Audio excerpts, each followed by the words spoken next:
Welcome to Florence. The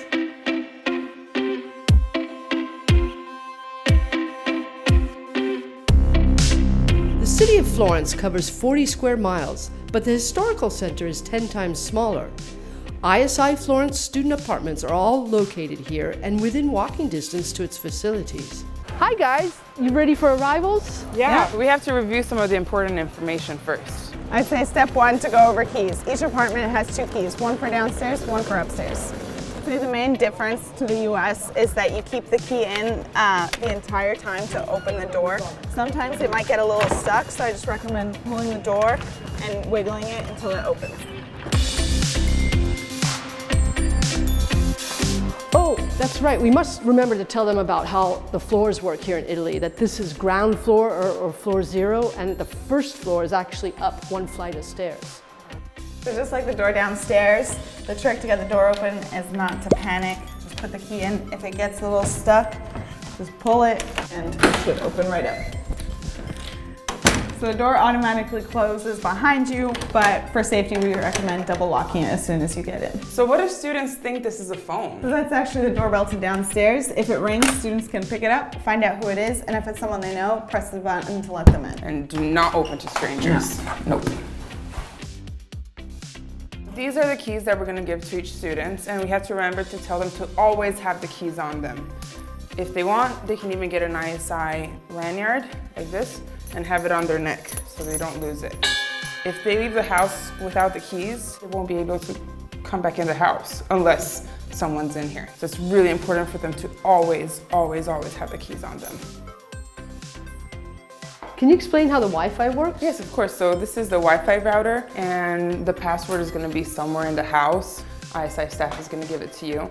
If the connection gets a little spotty, it's probably because the houses here are old and the walls are thick. It's not a problem, just walk around the house, looking for signal. If by any chance there's no more Wi-Fi or it's not working, don't panic. You can always just unplug it, replug it, wait a couple minutes, and it's good to go.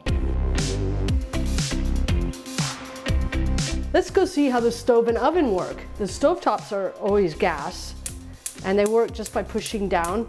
You hear that clicking sound? That will spark the gas. Some of the older stoves might need a lighter. So you get the gas going and then you light it with that. The oven, on the other hand, is electric. Remember to tell the students it's Celsius, so they'll have to convert it to Fahrenheit. Always remember, if there's a strong smell of gas, open the window immediately, close the gas valve, and then call the emergency number. Should we tell them about the washing machine? Yeah, it's actually quite easy. I always tell them just leave it on 40 degrees Celsius. That's the standard heat to get clothes clean. The only difference is in Italy there are no dryers, so they have to use the drying rack, and they can either put it outside on the terrace if they have one, or just find a place in the house to dry. We should also remind them that heating and electricity is different as well in Italy. That's true. We got to tell them that there's only 3 kilowatts per apartment in Italy. So that means if you have the oven going, the iron going, the computer, there's quite a good possibility there's going to be a blackout. But if that happens, that's not a big deal. They have to find where the main safety circuit breaker is. They turn that back on up. Then they have to look for the normal circuit breakers. Make sure that those are also up as well. If that doesn't work, unplug everything and try again. And if the problem still persists, they need to contact housing during the normal housing office hours. In Italy, you will find 4 different kinds of plugs. A small 2-pronged one, a small 3-pronged one, a big 3-pronged one, and a larger round 2-pronged one. Be careful to check the socket first to make sure you have the right plug. If not, you will have to buy an adapter, easily available at any appliance shop. There's a full list on your app. Your American phone or computer charger will need an adapter to one of these types of plugs. Please use only one plug in the socket at a time, as piggybacking multiple plugs is not only dangerous, but may overheat the socket. If you do need to plug in more than one appliance, please purchase a power strip like this. You will be responsible for any damage of this kind, so plug it safe.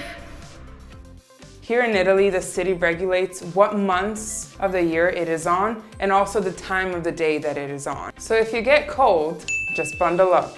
The reason the heating is regulated here in Italy is because the cost of energy is so high, at least 3 times more than in the States. Each apartment has an allocated amount for utilities, so if they do go over that amount, they're going to have to pay extra. So that's why it's really important we tell the students to always remember, turn out the lights. Speaking about saving energy, we should talk about trash. Students are responsible for separating and taking out their own trash, which in Italy is divided in glass, paper, and plastic. Garbage collection varies across the city. We'll give you more information during orientation. Each student is going to receive a welcome folder. In this welcome folder, there's a lot of useful information. For example, a Florence map, the orientation schedule, and a student handbook. There's also going to be the ISI Florence emergency card. This card is really important because it's full of useful numbers and emergency contacts. This is your discount card. Always keep it in your wallet, and when you go to restaurants and gyms, show this so you can get discounts. If you download the ISI Florence app, you'll find all the same information there. Course schedules, emergency numbers, as well as interactive maps. We are now ready to welcome you all to Florence. See you soon. Ciao!